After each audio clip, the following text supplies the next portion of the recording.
it's time for this week's Ultimate Insider, brought to you by FFB Bank, and we're joined by Fresno State's Director of Athletics, Garrett Klassy. First of all, happy holidays. Thank you. Same to you. Yeah. Absolutely. Hey, fun and busy time of year right now. Not only is it the holiday season, but you got football preparing for a bowl game. Basketball just opened conference play. A lot going on, right? Absolutely. I mean, this is the best time of year. It's when football converges with the basketballs, and we have water polo and swimming going on right now. Tennis. It's a busy time of year, but this is great. I mean, our fans have plenty of things to do to come out and check out the Bulldogs right now.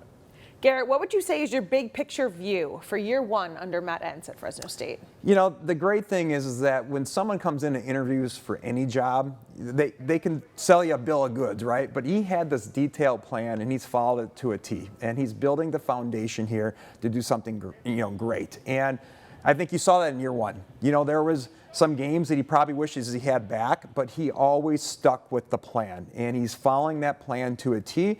And I think it's a plan that the Valley really resonates with. He wants toughness, he wants mistake-free football, he wants to win the game at the line of scrimmage, and I think all of our fans have seen that in year one. How often do you guys get together and kind of talk about that plan? Yeah, we try to get together weekly, more if needed, but we have a great open rapport. The great thing, his office is right upstairs. I'd say we probably talk at least once a day, but physically meeting about that, I would say at least about once a week. We haven't seen a lot of transfer portal news coming out of this program. What does that say about Fresno State football? Yeah, I mean, the one thing I don't want to celebrate right now, because I think the one thing we've learned in college athletics, there are always going to be some surprises, but I think your point is right on, Angelique. You're seeing the culture that he's building with this program, and the kids want to be here.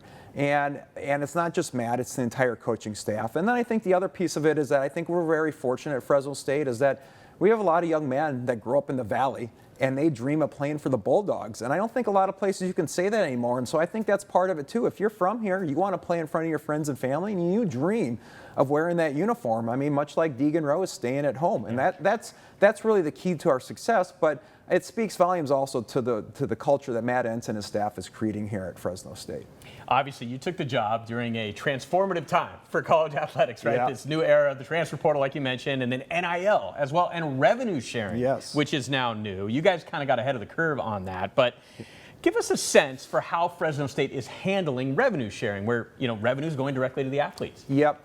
Well, I mean, the good thing is that we have great supporters here at Fresno State. And the one thing I'll tell you from a revenue share standpoint, it's 100% coming from private support, from donors.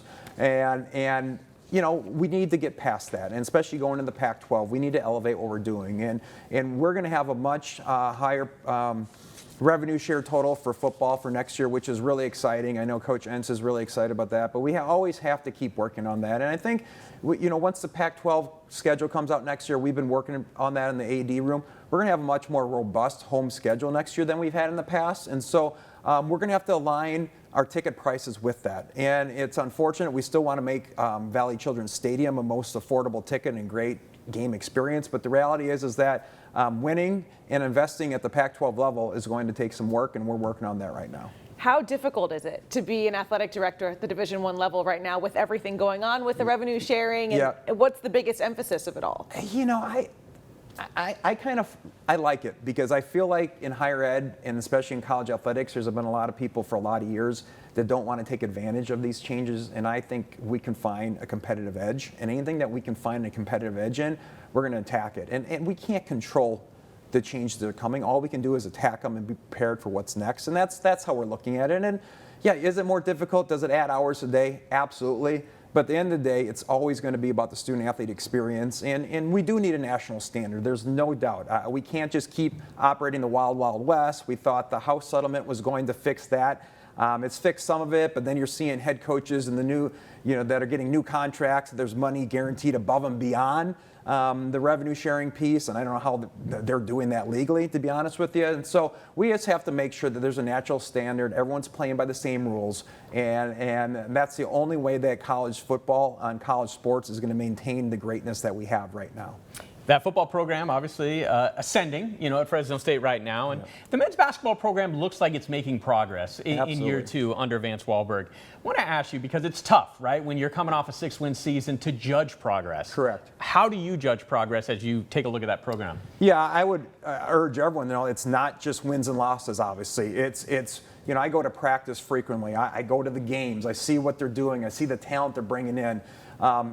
This wasn't an easy rebuild, and I will tell you right now, no one wants to win at Fresno State more than Vance Wahlberg, and he is putting his blood, sweat, and tears, even his resources behind this to make this thing work. So we're fully behind Vance. You saw them play a really tough game against UNLV last night. They're in it all the way to the end. It's not an easy place to play. You're going to see this team grow throughout the year, and I'm excited on the trajectory we're on right now. One of the newest hires, of course, women's basketball coach Ryan McCarthy. What are you liking about what he's bringing to the program right now? I think if you look at any of the new hires we've made since I've been here from the coaching staff, they all bring that same element. It's the excitement, it's the holding people accountable. It just can't be the athletic director holding staff accountable. We need coaches that strive for greatness, and that's what he brings. An 83% winning percentage from Alaska Anchorage, the intensity, but he treats people with respect, and I want that in all of our areas. For us to compete at the championship level as an administration and our teams, we all need to have this standard. And like he always says, and great coaches say, the standard is the standard. And he is not going to sacrifice anything to get us to the top. You're going to see that team win a championship under Ryan McCarthy in the near future. There's no doubt in my mind. All right, it's time to take a quick break. Garrett's not going to go anywhere. We're going to continue our conversation with the Fresno State Director of Athletics on the other side.